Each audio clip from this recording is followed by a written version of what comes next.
This is without a doubt one of the worst movies of the year. Not the worst. Unless something else comes out this year that's worse than my worst pick, which I'll reveal in December at the end of the year.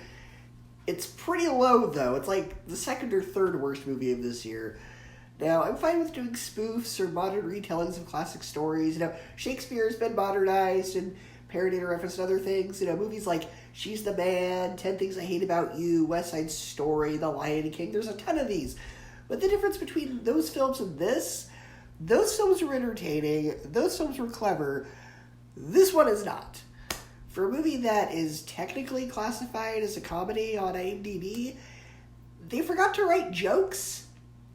I don't think I laughed at all during this movie, and instead we just get 2 hours of lecturing on how back when the story was written, women were expected to marry even if it wasn't for love, and you mean society has drastically evolved since the 1500s? What a revelation! Wow, no one has ever brought this up. This is the same problem as the movie Holmes and Watson, where every joke in Holmes and Watson was just like, society back then was different, ha ha ha, and it wasn't funny. And that's the same problem here, except there's also a little bit of a lecture in here, and it just feels like you're being nagged and lectured, and it's not funny.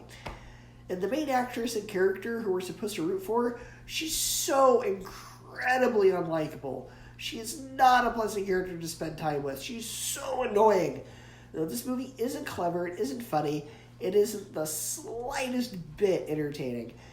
Everything about it was incredibly painful.